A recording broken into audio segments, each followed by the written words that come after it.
નમસ્કાર, આધ્યાત્મિક મહાશક્તિમાં હું મોનાલી સોની આપ સૌનું સ્વાગત કરું છું। આજે આપણે વાત કરીશું ઇન્દિરા એકાદશી વિશે। ઇન્દિરા એકાદશી એટલે કે ભાદરવા મહિનાની કૃષ્ણ પક્ષની 11 એટલે કે ઇન્દિરા એકાદશી। કારણ કે આ પિતૃપક્ષમાં આવે છે એટલે આ એકાદશીનું મહત્વ પણ ખૂબ જ વધી જાય છે। ઇન્દિરા એકાદશી એટલે કે ભગવાન વિષ્ણુજી અને પિતૃઓને પ્રસન્ન કરવા માટેનો શુભ દિવસ। આ દિવસે તમે જેટલું બને તેટલું મહાપુણ્ય દાન કરો છો તો આ દાન તમારા પિતૃઓને મળે છે અને પિતૃઓ મોક્ષ પ્રાપ્ત કરે છે।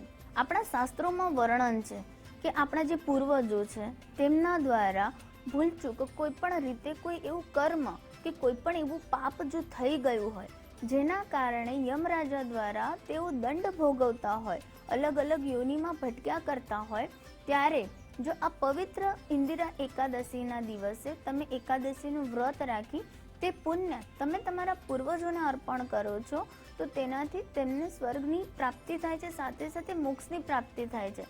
પિતૃઓ તમારા પર ખૂબ જ આશીર્વાદ આપે છે, તમારા પર રાજી રહે છે અને જેના કારણે તમારા જીવનમાં પણ તમે ઉન્નતિ પ્રાપ્ત કરી શકો છો।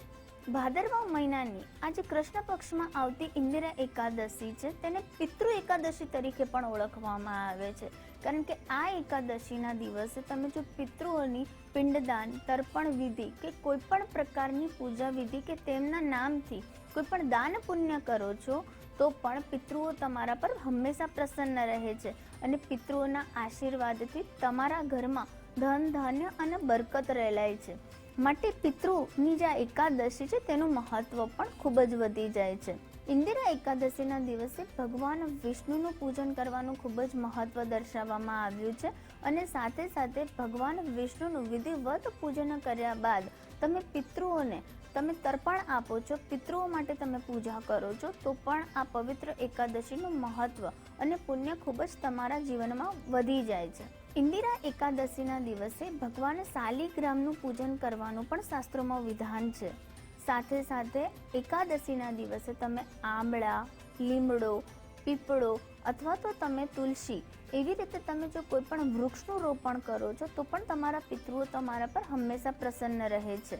શ્રાદ્ધ પક્ષમાં આવતી ઇન્દિરા એકાદશીનું પુણ્ય તમે પિતૃઓને અર્પણ કરો છો, પિતૃઓના નામે તમે કોઈ પણ ભંડારામાં ભોજન કરાવો છો, તમે બ્રાહ્મણોને યથાશક્તિ દાન આપો છો, વસ્ત્રોની તમે ભેટ આપો છો તો તમારા પિતૃઓ તમારા પર રાજી રહે છે અને તેના દ્વારા તમારી જે 7 પેઢી છે તે ઉન્નત થાય છે। તે સાથે 7 પેઢીના જીવનમાં સુખ અને સમૃદ્ધિનો હંમેશા માટે વાસ થાય છે। માટે આ પવિત્ર એકાદશીનું મહત્વ પણ ખૂબ જ વધી જાય છે। સાક્ષાત શ્રી કૃષ્ણ ભગવાન દ્વારા ધર્મરાજા યુધિષ્ઠિરને ઇન્દિરા એકાદશીનું મહત્વ સમજાવવામાં આવ્યું છે। મહેશપતિ નગરીમાં ઇન્દ્રસેન નામે એક રાજા રહેતો હતો। રાજા ધર્માત્મા, મહાપ્રતાપી અને પ્રજાવત્સલ્ય હતો। પ્રજાનું રક્ષણ કરતો હતો, પ્રજાને ખૂબ જ પ્રેમ કરતો હતો, ધર્મનું પાલન કરતો હતો। ત્યારે એક દિવસ સભામાં દેવશ્રી નારદ મુનિ પધારે છે। ઇન્દ્રસેન તેમને આવકારે છે અને ત્યારબાદ તેમને સભામાં આવવાનું કારણ પૂછે છે। ત્યારે દેવશ્રી નારદ ઇન્દ્રસેન રાજાને જણાવે છે કે 11સનું જે વ્રત કરવા બાદ તેનો ભંગ કરવાથી તમારા પિતૃઓ યમલોકમાં અત્યારે દંડની યોગ્ય બન્યા છે અને તે લોકો હેરાન થઈ રહ્યા છે।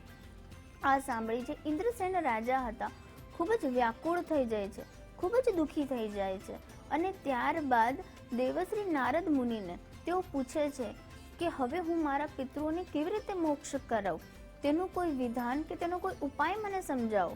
ત્યારે દેવશ્રી નારદ મુનિ ઇન્દ્રસેન રાજાને ઇન્દિરા એકાદશીનું વ્રત કરવાનું અને તેની કથા અને તેનું મહત્વ સમજાવે છે।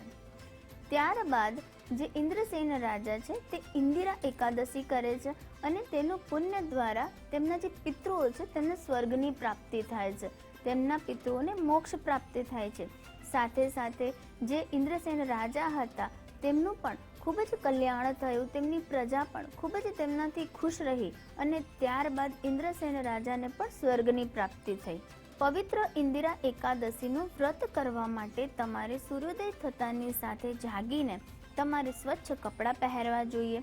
ત્યારબાદ તમારે ભગવાન શ્રી વિષ્ણુજીની મૂર્તિનું સ્થાપન કરીને ત્યારબાદ તમારે તેમને પંચામૃતથી અભિષેક કરાવવો જોઈએ, જેમાં તમારે દૂધ, દહીં, મધ, ગાયનું દૂધ અને ગંગાજળ દ્વારા ભગવાનને તમારે પંચામૃતથી અભિષેક કરાવીને ત્યારબાદ તમારે અક્ષત ચોખા સફેદ ફૂલ દ્વારા ભગવાન શ્રી વિષ્ણુજીની પૂજા કરવી જોઈએ, તેમની આરતી કરવી જોઈએ અને ત્યારબાદ કથા અને પાઠ વાંચીને તમારે ભગવાન શ્રી હરિ વિષ્ણુજીના મંત્રનો જાપ કરવો જોઈએ. ઓમ નમો ભગવતે વાસુદેવાય નમઃ આ મંત્રની તમારે માળા કર્યા બાદ ત્યારબાદ તમે તમારા પિતૃઓની પૂજા કરો. તમારા પિતૃઓને પિંડદાન અથવા તો તમે તર્પણ વિધિ કરો છો તો આ પૂજા અને આ 11નું મહત્વ ખૂબ જ વધી જાય છે અને તમારા પિતૃઓ પણ તમને હંમેશા પ્રસન્ન રહે છે, તમને હંમેશા આશીર્વાદ આપતા રહે છે. એકાદશીના દિવસે ભગવાન વિષ્ણુજીની પૂજા કરવાનું મહત્વ રહેલું છે અને પિતૃપક્ષમાં ભગવાન વિષ્ણુજીની પૂજા અને આરાધના કરવાથી તમારા પિતૃઓને શાંતિ મળે છે, તેમને તૃપ્તિ મળે છે અને તે તમારા વંશજો ઉપર આશીર્વાદ આપે છે. તેઓ હંમેશા તમારા જીવનમાં ધન, ધાન્ય, સુખ, સમૃદ્ધિ રહે, તમારું આરોગ્ય સારું રહે તેવા આશીર્વાદ આપીને જાય છે અને તેઓ પણ સ્વર્ગમાં મોક્ષ પામે છે. આ માટે તમારે શ્રાદ્ધ પક્ષમાં આવતી ખાસ ઇન્દિરા એકાદશીનું વ્રત કરવું અને સાથે સાથે તમારે બ્રાહ્મણોને વસ્ત્ર અને અન્નનું દાન આપવું જોઈએ. તમારે યથાશક્તિ ગરીબોને પણ દાન કરવું જોઈએ અને આવું કરવાથી તમને તમારા પિતૃઓના આશીર્વાદ પ્રાપ્ત થશે. તમારે પિતૃપક્ષ દરમિયાન અથવા તો નિયમિત પણ તમે વિષ્ણુ સહસ્ત્ર નામના જો પાઠનો જાપ કરો છો તો પણ હંમેશા તમારા પિતૃઓ તમારા પર પ્રસન્ન રહે છે અને તમને કોઈ પણ પ્રકારનો પિતૃદોષ લાગતો નથી.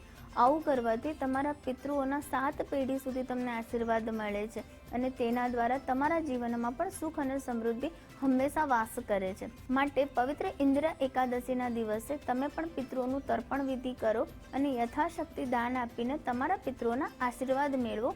તે સાથે હું રજા લઉં છું. નમસ્કાર.